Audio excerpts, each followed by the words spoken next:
Welcome back to Jakar academy. So ಇವತ್ತಿನ ವಿಡಿಯೋದಲ್ಲಿ ನಾವು ಹೈಸ್ಕೂಲ್ ಟೀಚರ್ ಇಂದ PU ಲೆಕ್ಚರರ್ಗೆ ಯಾವ ತರನಾಗಿ ಪ್ರಮೋಷನ್ ಆಗ್ತದೆ ಅನ್ನುವಂಥದ್ದು ಹಿಂದಿನ ಒಂದು ಶಾರ್ಟ್ ವಿಡಿಯೋದಲ್ಲಿ ನೋಡ್ತಾ ಇದ್ವಿ. ಇವಾಗ ಮಾರ್ಗಸೂಚಿಯಲ್ಲಿ ಏನೇನಿದೆ, ಏನೆಲ್ಲ ಅರ್ಹತೆಗಳು ಬೇಕು, ಯಾರೆಲ್ಲ ಇದನ್ನ ಅಪ್ಲೈ ಮಾಡಬಹುದು ಎನ್ನುವಂಥದ್ದನ್ನ ಸಂಪೂರ್ಣವಾಗಿ ಈ ಒಂದು ವಿಡಿಯೋದಲ್ಲಿ ತಿಳಿದುಕೊಳ್ಳೋಣ. ಸೊ ಕೊನೆಯವರೆಗೂ ಕೂಡ ಈ ಒಂದು ವಿಡಿಯೋವನ್ನ ವೀಕ್ಷಿಸ್ತಾ ಇರಿ. ನಮ್ಗೆ ಈಗಾಗಲೇ ಗೊತ್ತಿರುವಂತೆ ಸರ್ಕಾರಿ ಪ್ರೌಢಶಾಲಾ ಶಿಕ್ಷಕರಿಂದ ಪದವಿ ಪೂರ್ವ ಕಾಲೇಜು ಉಪನ್ಯಾಸಕರ ಹುದ್ದೆ ಬಡ್ತಿಗೆ ಸ್ಪರ್ಧಾತ್ಮಕ ಪರೀಕ್ಷೆಯನ್ನ ಏರ್ಪಡಿಸಲಾಗಿದೆ. ಅಂದ್ರೆ ಎಕ್ಸಾಮ್ ಮುಖಾಂತರ ಒಂದು ಅರ್ಹತಾ ಪರೀಕ್ಷೆಯನ್ನ ಏನ್ ಮಾಡಿದ್ದಾರೆ, ಪ್ರಕಟವನ್ನ ಮಾಡಿದ್ದಾರೆ. ಸೊ ಅದನ್ನ ಪಾಸ್ ಆಗುವಂತದ್ದು ಮ್ಯಾಂಡೇಟರಿ ಆಗಿದೆ. ಸೊ ಕಾಲೇಜು ಉಪನ್ಯಾಸಕರಾಗಿ ಬಡ್ತಿಯನ್ನ ಪಡೆಯಲು ಈಗಾಗಲೇ ಎಕ್ಸಾಮ್ ಅನ್ನ ಫಿಕ್ಸ್ ಮಾಡಿದ್ದಾರೆ. ಸೊ ಇಲ್ಲಿ ಅಧಿಸೂಚನೆ ತಗೊಂಡು ನೋಡಬಹುದು. ಈ ಒಂದು ಅಧಿಸೂಚನೆ ಸರ್ಕಾರ ಈಗಾಗಲೇ ನಾವು ಹೊರಡಿಸಿದೆ. ಈ ಒಂದು ವಿಡಿಯೋದಲ್ಲಿ ನಾವು ಏನೇನ ತಿಳಿದುಕೊಳ್ಳೋಣ ಅಂದ್ರೆ, ಯಾರಿಗೆಲ್ಲ ಈ ಒಂದು ಅವಕಾಶ ಇದೆ, ಅರ್ಹತಾ ಮಾನದಂಡಗಳು ಏನೇನು ಹಾಗೂ ಪ್ರಮುಖ ದಿನಾಂಕಗಳು ಏನೇನಿದಾವೆ, ಪರೀಕ್ಷೆ ಯಾವ ತರನಾಗಿ ಇರಲಿದೆ, ಪಠ್ಯಕ್ರಮ ಅಂದ್ರೆ ಸಿಲೆಬಸ್ ಏನಿದೆ, ಹಾಗೂ ಎಷ್ಟು ಖಾಲಿ ಹುದ್ದೆಗಳಿದಾವೆ, ಹಾಗೂ ಎಕ್ಸಾಮ್ ಸೆಲೆಕ್ಷನ್ ಮುಂದಿನ ಹಂತ ಯಾವ ತರ ಆಗ್ತದೆ ಎನ್ನುವಂತ ಸಂಪೂರ್ಣವಾಗಿ ಈ ಒಂದು ವಿಡಿಯೋದಲ್ಲಿ ಚರ್ಚೆಯನ್ನ ಮಾಡ್ತಾ ಹೋಗೋಣ. ಎಸ್, ಇದೊಂದು ಸುವರ್ಣ ಅವಕಾಶ ಅಂತ ನಾವು ಹೇಳ್ಬಹುದು. ಏಕೆ ಅಂದ್ರೆ 75% ಅಷ್ಟು ನೇರ ನೇಮಕಾತಿಯನ್ನ ಪಡೆದುಕೊಂಡಿದ್ರೆ 25% ಅಷ್ಟು ಏನ್ ಮಾಡ್ತಾ ಇದೆ ಸರ್ಕಾರ, ಮುಂಬಡ್ತಿಯನ್ನ ಪ್ರಮೋಷನ್ ನೀಡ್ತಾ ಇದೆ. ಯಾರಿಗೆಲ್ಲ ಪ್ರಮೋಷನ್ ನೀಡ್ತಾ ಇದೆ ಅಂದ್ರೆ, ಪ್ರೌಢಶಾಲಾ ಸಹ ಶಿಕ್ಷಕರಿಗೆ ಬಡ್ತಿ ಮೂಲಕ ಮೀಸಲನ್ನ ಇಟ್ಟಿದ್ದಾರೆ. 25% ಸೀಟ್ ಗಳಷ್ಟು ಪ್ರಮೋಷನ್ ಅನ್ನ ಇದರಿಂದ ಇಲಾಖೆ ಕೊಡ್ತಾ ಇದೆ. ಎಸ್, ವಿದ್ಯಾರ್ಹತೆ ಮತ್ತು ಯಾರೆಲ್ಲ ಅರ್ಹರು ಎನ್ನುವಂತ ಮಾಹಿತಿಯನ್ನು ತಿಳಿದುಕೊಳ್ಳುತ್ತಾರೆ. ವಿದ್ಯಾರ್ಹತೆ ಮತ್ತು ಸೇವಾವಧಿಯ ನಿಖರ ವಿವರಗಳು ಏನೇನಿರ್ತವೆ ಎನ್ನುವಂಥದ್ದು. ಮೊಟ್ಟ ಮೊದಲನೇದಾಗಿ ಶೈಕ್ಷಣಿಕ ವಿದ್ಯಾರ್ಹತೆಯನ್ನ ನೋಡುವುದಾದ್ರೆ, ಎಜುಕೇಶನಲ್ ಕ್ವಾಲಿಫಿಕೇಶನ್ ನೋಡುವುದಾದ್ರೆ, ಸ್ನಾತಕೋತ್ತರ ಪದವಿಯಲ್ಲಿ ಕನಿಷ್ಠ 50% ಅಂಕಗಳು. ಎಷ್ಟು? ಕನಿಷ್ಠ 50%. ಎಲ್ಲಿ ಅದು? PGಯಲ್ಲಿ, ಪೋಸ್ಟ್ ಗ್ರಾಜುಯೇಷನ್ ಅಲ್ಲಿ ಕನಿಷ್ಠ 50% ಏನಾಗಿರ್ಬೇಕು, ಅಂಕಗಳನ್ನು ಪಡೆದುಕೊಂಡಿರ್ಬೇಕು. ಜೊತೆಗೆ ಸ್ನಾತಕೋತ್ತರ ಪದವಿ ಹೊಂದಿರುವಂತಹ ಗ್ರೇಡ್ 2 ರಾಜ್ಯ ಮಟ್ಟದ ಅಂತಿಮ ಜ್ಯೇಷ್ಠತಾ ಪಟ್ಟಿ, ಒಂದು ಸೀನಿಯಾರಿಟಿ ಲಿಸ್ಟ್ ಏನ್ ಕೊಟ್ಟಿದ್ದಾರೆ, ಆ ಲಿಸ್ಟ್ ಅಲ್ಲಿ ನಮ್ಮ ಹೆಸರು ಇರಬೇಕು. ಅಂತವ್ರು ಮಾತ್ರ ಈ ಒಂದು ಪರೀಕ್ಷೆಗೆ ಎಲಿಜಿಬಲ್ ಅನ್ನ ಆಗ್ತಾರೆ. ಸೊ ಈಗಾಗಲೇ ಇಲಾಖೆ ಅವರೆಲ್ಲ ಮಾಹಿತಿಯನ್ನು ತೆಗೆದುಕೊಂಡಿದೆ. ಯಾರೆಲ್ಲ PG ಮಾಡಿದ್ದಾರೆ, ಯಾರೆಲ್ಲ ಪದವಿಯನ್ನು ಪಡೆದುಕೊಂಡು 50% ಪಡೆದುಕೊಂಡಿದ್ದಾರೆ ಅಂತ ಎಲ್ಲ ಮಾಹಿತಿ ಪಡೆದುಕೊಂಡು ಒಂದು ಸೀನಿಯಾರಿಟಿ ಲಿಸ್ಟ್ ಅನ್ನು ಕೂಡ ಬಿಟ್ಟಿದ್ದಾರೆ. ಸೊ ಆ ಒಂದು ಲಿಸ್ಟ್ ಅಲ್ಲಿ ನಮ್ಮ ಹೆಸರು ಇರಬೇಕಾಗಿರುವಂತದ್ದು. ಹಾಗೂ ಕನಿಷ್ಠ ಸೇವಾವಧಿಯನ್ನ ನೋಡುವುದಾದ್ರೆ, ಸಹ ಶಿಕ್ಷಕರಾಗಿ ಕನಿಷ್ಠ 10 ವರ್ಷಗಳ ಸೇವೆಯನ್ನ ನಾವು ಪೂರ್ಣಗೊಳಿಸಿರ್ಬೇಕು. ಎಷ್ಟು?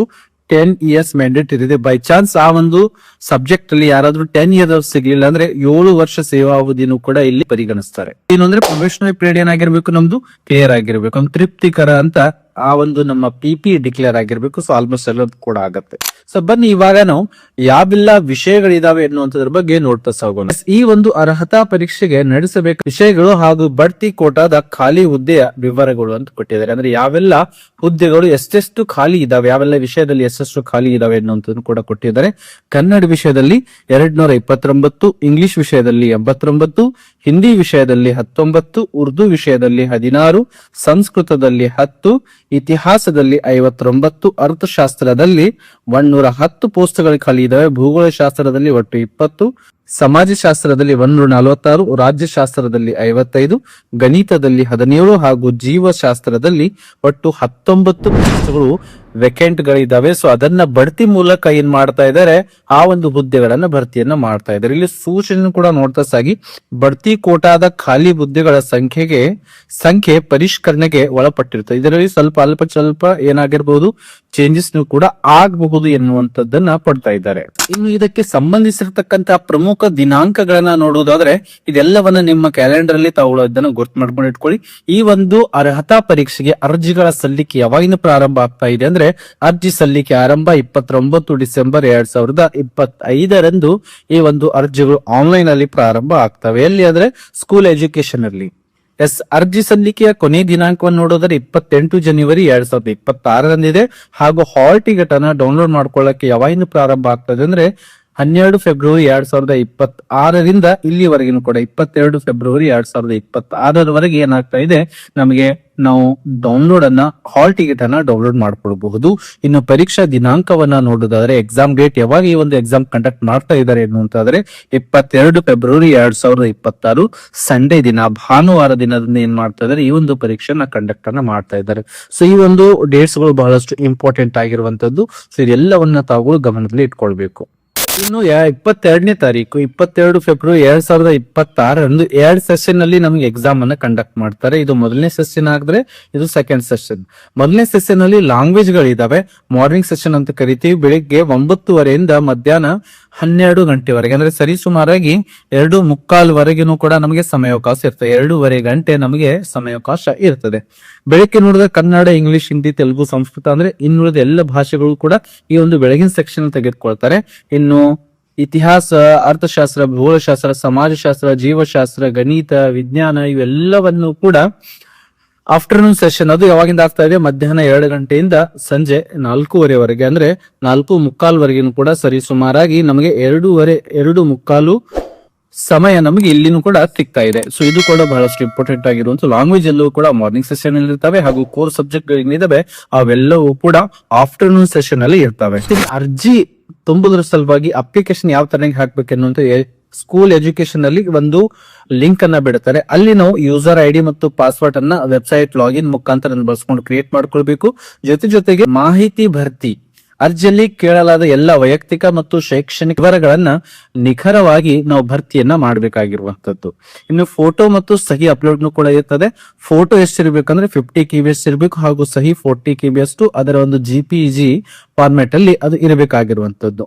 ಸೊ ಇದೆಲ್ಲವನ್ನು ಕೂಡ ಸಲ್ಲಿಸುವ ಮೊದಲು ಎಲ್ಲಾ ವಿವರಗಳನ್ನು ಪ್ರಿವ್ಯೂ ಮಾಡಿ, ಏನೆಲ್ಲ ವಿವರಗಳನ್ನ ನಾವು ತುಂಬಿರ್ತೀವಿ ಅದೆಲ್ಲ ಕರೆಕ್ಟ್ ಇದೆಯೋ ಇಲ್ಲೋ ಅಂತ ಒಂದ್ಸಲ ಪ್ರಿವ್ಯೂ ಅನ್ನ ನೋಡ್ಕೊಂಡು ಅದಾದ್ಮೇಲೆ ಸಬ್ಮಿಟ್ ಬಟನ್ ಮೇಲೆ ನಾವು ಕ್ಲಿಕ್ ಮಾಡ್ಬೇಕಾಗಿರುವಂತದ್ದು. ಇನ್ನು ಅರ್ಜಿಯನ್ನ ಕಂಪಲ್ಸರಿಯಾಗಿ ಡೌನ್ಲೋಡ್ ಮಾಡ್ಕೊಂಡು ಇಟ್ಕೊಳ್ಬೇಕು, ಮುಂದೆ ನಮಗೆ ಅದು ಉಪಯೋಗಕ್ಕೆ ಬರ್ತವೆ.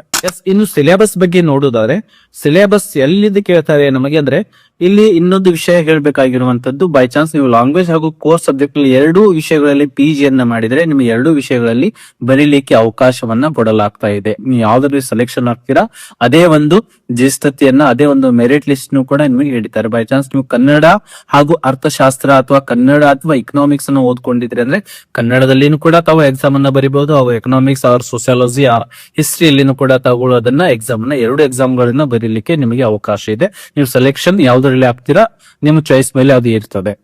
ಇನ್ನು ಪಠ್ಯಕ್ರಮವನ್ನು ನೋಡಿದರೆ 40% ಪಠ್ಯಕ್ರಮ 40% ಎಲ್ಲಿಂದ ಬರ್ತದೆ, PUC ಫಸ್ಟ್ ಇಯರ್ ಇಂದ 40% ಬರ್ತದೆ, ಹಾಗೂ ದ್ವಿತೀಯ PUC ಇಂದ 40% ಬರ್ತದೆ. ಅಂದ್ರೆ PUC first year and PUC second year ಮೇಲೆ 80% ಸಿಲೆಬಸ್ ಇಲ್ಲಿಂದಾನೆ ಕವರ್ ಮಾಡಿರ್ತಾರೆ. ಸೊ ಇದೆಲ್ಲ ವಿಷಯಗಳನ್ನ ನಮ್ಮ ವಿಷಯಗಳನ್ನ ನೋಡಿಕೊಂಡು PUC first year and PUC second year ಅಭ್ಯಾಸವನ್ನು ನಾವು ಮಾಡಬೇಕಾಗಿರುವಂತದ್ದು. ಇನ್ನು ಉಳಿದಿರುವಂತ 20% ಸ್ನಾತಕೋತ್ತರ ಪದವಿ ನಮ್ಮದು ಯಾವ್ದ್ರಲ್ಲಿ ಪಡೆದುಕೊಂಡಿರ್ತೀವಿ, ಪೋಸ್ಟ್ ಗ್ರಾಜುಯೇಷನ್ ಯಾವ್ದ್ರಲ್ಲಿ ಆಗಿರ್ತದೆ, ಸೊ ಅಲ್ಲಿಂದ ನಾವು 20% ಓದ್ಬೇಕಾಗಿರುವಂತದ್ದು. ಇನ್ನು ಹೆಚ್ಚಿನ ಸಮಯವನ್ನು PUC ಪುಸ್ತಕಗಳಿಗೆ ನಾವು ಏನ್ ಮಾಡ್ಬೇಕಾಗಿರುವಂತದ್ದು, ಮೀಸಲಿಡಬೇಕಾಗಿರುವಂತದ್ದು. ಏಕಂದ್ರೆ ನಮಗೆ ಇಲ್ಲಿಂದ 80% 80% ವರೆಗೆ syllabus PUC first year and PUC second year ಪುಸ್ತಕಗಳಿಂದಾನೇ ಕೇಳಲಾಗ್ತಾ ಇದೆ. ಪ್ರಚಲಿತದಲ್ಲಿರುವಂತಹ ಸದ್ಯಕ್ಕೆ ಚಾಲ್ತಿಯಲ್ಲಿರ್ತಕ್ಕಂತಹ ಪುಸ್ತಕಗಳನ್ನೇ ನಾವು ಓದಬೇಕಾಗಿರುವಂತದ್ದು. ಪರೀಕ್ಷೆಯ ಸ್ವರೂಪ ಯಾವ ತರ ಇರ್ತದೆ, ಇದರಲ್ಲಿ ಏನೇನ ನಿರೀಕ್ಷೆ ಇಟ್ಕೊಳ್ಬೇಕು ಅಂದ್ರೆ, ಮೊಟ್ಟ ಮೊದಲಿಗೆ ನೋಡಿದ್ರೆ ಈ ಒಂದು ಪರೀಕ್ಷೆ 100 ಅಂಕಗಳಿಗೆ ಇರ್ತದೆ. ಒಟ್ಟು ಅಂಕಗಳು 100 ಇರ್ತವೆ, ಹಾಗೂ ಸಮಯ ಒಂದು ವಿಷಯಕ್ಕೆ ನಮಗೆ ಎಷ್ಟು ಸಿಗ್ತದೆ ಅಂದ್ರೆ 2 ಗಂಟೆ 30 ನಿಮಿಷ. ಹಾಗೂ ಪ್ರಶ್ನೆಗಳ ಮಾದರಿ ಯಾವ ತರ ಇರ್ತದೆ ಅಂದ್ರೆ, ಇಲ್ಲಿ MCQ ಮಾದರಿ ಇರೋದಿಲ್ಲ, ನಮಗೆ CET ಟೈಪ್ ಇಲ್ಲಿ ಪ್ರಶ್ನೆ ಪತ್ರಿಕೆ ಇರೋದಿಲ್ಲ. ಹೊರತಾಗಿ ವಿವರಣಾತ್ಮಕ ಡಿಸ್ಕ್ರಿಪ್ಟಿವ್ ಟೈಪ್ ಇರ್ತದೆ. ಪ್ರಶ್ನೆ ಕೇಳ್ತಾರೆ, ಅದನ್ನ ನಾವು ಏನ್ ಮಾಡ್ಬೇಕಾಗಿರುವಂತದ್ದು, ಬರಿಬೇಕಾಗಿರುವಂತದ್ದು ಡಿಸ್ಕ್ರಿಪ್ಟಿವ್ ಟೈಪ್ ಇರ್ತದೆ, ಅದನ್ನು ಉತ್ತರಿಸಬೇಕಾಗಿರುವಂತದ್ದು. ಸೊ ಬಹು ಆಯ್ಕೆ ಪ್ರಶ್ನೆಗಳು ಇಲ್ಲಿ ಇರೋದಿಲ್ಲ, ಅದರ ಬದಲಾಗಿ ಉತ್ತರಗಳನ್ನ ವಿವರವಾಗಿ ನಾವು ಬರಿಬೇಕಾಗಿರುವಂತದ್ದು. ಇವ್ಯಾಲ್ಯೂಯೇಷನ್ ಕೂಡ ಅಲ್ಲಿ ಆಟೋಮೇಟೆಡ್ ಸೆಲ್ಫ್ ಒಂದು ಸಿಸ್ಟಮ್ ಅನ್ನ ಮಾಡಿದ್ದಾರೆ. ಸೊ ಅಲ್ಲಿ ನಮಗೆ ಇನ್ನೊಂದು ಮಾಹಿತಿ ಏನ್ ಕೊಡ್ತಾ ಇದ್ದಾರೆ ಅಂದ್ರೆ, ಅಲ್ಲಿ ನಾವು ಏನೋ ಒಂದು ಸ್ಕ್ಯಾನ್ ಕಾಪಿ ತರಿಸ್ಕೊಳ್ಳಿಕ್ಕೆ ಅಥವಾ ಏನೋ ಅಬ್ಜೆಕ್ಷನ್ ಹಾಕೋದಿಕ್ಕೆ ಸಾಧ್ಯ ಇಲ್ಲ. ಪರೀಕ್ಷೆ ಸಿದ್ಧತೆ ಏನೇನ್ ಮಾಡ್ಕೊಳ್ಬೇಕು ಅಂತಂದ್ರೆ, ಫಸ್ಟ್ ಆಫ್ ಆಲ್ ನಮ್ಮ ಹತ್ರ ಏನಿರ್ಬೇಕು, ಹಾಲ್ ಟಿಕೆಟ್ ಇರಬೇಕು. ಅದು ಯಾವಾಗ ಲಭ್ಯ ಆಗ್ತಾ ಇದೆ, 12 ಫೆಬ್ರವರಿ 2026ರಿಂದ 22 ಅಂದ್ರೆ ಎಕ್ಸಾಮ್ ಡೇಟ್ ವರೆಗೂ ಕೂಡ ನಾವು ಏನ್ ಮಾಡ್ಕೊಳ್ಬೇಕಾಗಿರುವಂತದ್ದು, ಹಾಲ್ ಟಿಕೆಟ್ ಅನ್ನು ಡೌನ್ಲೋಡ್ ಮಾಡ್ಕೊಳ್ಬೇಕು. ಯೂಸರ್ ID ಹಾಗೂ ಪಾಸ್ವರ್ಡ್ ಅದಕ್ಕೆ ಬೇಕಾಗಿರುವಂತದ್ದು. ಇಲ್ಲಿ ನಾರ್ಮಲ್ ಆಗಿ ಏನೆಲ್ಲ ತೆಗೆದುಕೊಂಡು ಹೋಗಬಹುದು ಎಕ್ಸಾಮ್ ಹಾಲ್ಗೆ ಅಂದ್ರೆ, ಮುದ್ರಿತ ಪ್ರವೇಶ ಪತ್ರ ನಮ್ಮ ಹತ್ರ ಇರಬೇಕು, ಒಂದು ಗುರುತಿನ ಚೀಟಿ ಇರಬೇಕು, ಕಪ್ಪು ಮತ್ತು ನೀಲಿ ಬಾಲ್ ಪಾಯಿಂಟ್ ಪೆನ್ ಇರಬೇಕು, ಜೊತೆಗೆ ಹಾಲ್ ಟಿಕೆಟ್ ಇರಬೇಕು. ಹಾಗೂ ಈ ಎಲ್ಲ ಪರೀಕ್ಷೆಗಳನ್ನ ಜಿಲ್ಲಾ ಕೇಂದ್ರಗಳಲ್ಲಿ ಆಯೋಜನೆಯನ್ನು ಮಾಡಿರ್ತಾರೆ. ಡಿಸ್ಟ್ರಿಕ್ಟ್ ಬೇಸ್ ಅಲ್ಲಿನೇ ಈ ಒಂದು ನಮ್ಮ ಎಕ್ಸಾಮ್ಗೆ ನಮ್ದೆಲ್ಲವೂ ಕೂಡ ಬರ್ತಿರ್ತವೆ. ಮೊಬೈಲ್ ಫೋನ್ ಆಗಿರಬಹುದು, ಸ್ಮಾರ್ಟ್ ವಾಚ್, ಇನ್ನು ಯಾವುದೇ ಒಂದು ಇಲೆಕ್ಟ್ರಾನಿಕ್ ಸಾಧನಗಳನ್ನ ಈ ಒಂದು ಪರೀಕ್ಷೆಯಲ್ಲಿ ಬಳಸುವಂತಿಲ್ಲ. ಯಾವಾಗ ನಾವು ಇದನ್ನ ಎಲಿಜಿಬಲ್ ಆಗ್ತೀವಿ ಅಂದ್ರೆ ಈ ಒಂದು 100 ಮಾರ್ಕ್ಸ್ ಏನ್ ಎಕ್ಸಾಮ್ ಇರ್ತದೆ ಅದರಲ್ಲಿ 50% ಅಷ್ಟು ನಾವ್ ಏನ್ ಮಾಡ್ಕೊಳ್ಬೇಕು ಅಂದ್ರೆ 50 ಮಾರ್ಕ್ಸ್ ಅನ್ನ ತೆಗೆದುಕೊಳ್ಳಲೇಬೇಕು. 50% ಅಷ್ಟು ಮಾರ್ಕ್ಸ್ ಅನ್ನ ತೆಗೆದುಕೊಳ್ಳಲೇಬೇಕಾಗಿರುವಂತದ್ದು 100ಕ್ಕೆ 50 ಅಂಕಗಳನ್ನ, ಕನಿಷ್ಠ 50 ಅಂಕಗಳನ್ನ, ಮಿನಿಮಮ್ 50 ಅಂಕಗಳನ್ನ ನಾವಿಲ್ಲಿ ಪಡೆದುಕೊಳ್ಳಲೇಬೇಕಾಗಿರೋ, ಅವಾಗ ನಾವು ಎಲಿಜಿಬಲ್ ಆಗ್ತೀವಿ. ಮೆರಿಟ್ ಲಿಸ್ಟ್ ಅನ್ನ ಬಿಡ್ತಾರೆ. ಆ ಮೆರಿಟ್ ಲಿಸ್ಟ್ ಅಲ್ಲಿ ಹುದ್ದೆಗಳಿಗೆ ಅನುಗುಣವಾಗಿ ಅನುಪಾತಗಳನ್ನ ಬಿಡ್ತಾರೆ. ಅವಾಗ ನಮ್ಮ ಹೆಸರು ಅದರಲ್ಲಿ ಇತ್ತು ಅಂದ್ರೆ ನಾವು ಅದಕ್ಕೆ ಎಲಿಜಿಬಲ್ ಆಗ್ತೀವಿ ಹಾಗೂ ಪ್ರಮೋಷನ್ ಅನ್ನ ಪಡೆದುಕೊಳ್ತೀವಿ.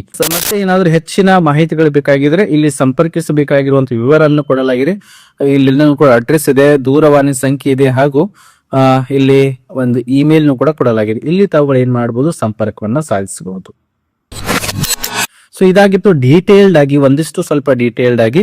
ತದನಂತರ ಅಪ್ಲಿಕೇಶನ್ ಹಾಕುವಾಗ 29th ಆಫ್ ಡಿಸೆಂಬರ್ ಇಂದ ಏನ್ ಅಪ್ಲಿಕೇಶನ್ ಸ್ಟಾರ್ಟ್ ಆಗ್ತಾ ಇದಾವೆ, ಏನೆಲ್ಲ ಮಾಹಿತಿ ಬೇಕು ಎನ್ನುವಂಥದ್ದು ಅಲ್ಲೇ ನಾವು ಅದನ್ನ ನೋಡ್ತಾ ಸಾಗೋಣ. ಸೊ ಈ ಒಂದು ವಿಡಿಯೋ ನಿಮಗೆ ಇಷ್ಟವಾಗಿದ್ರೆ ಜಕ್ಯಾರ್ ಅಕಾಡೆಮಿಯನ್ನ ತಪ್ಪದೇ ಫಾಲೋ ಮಾಡಿ, ಸಬ್ಸ್ಕ್ರೈಬ್ ಮಾಡಿ ಹಾಗೂ ಈ ಒಂದು ವಿಡಿಯೋವನ್ನ ಅತಿ ಹೆಚ್ಚಿಗೆ ಶೇರ್ ಮಾಡಿ. ಮತ್ತೆ ನಾವು ವಿಡಿಯೋವನ್ನ ಮುಂದಿನ ವಿಡಿಯೋದಲ್ಲಿ. ಜೈ ಹಿಂದ್.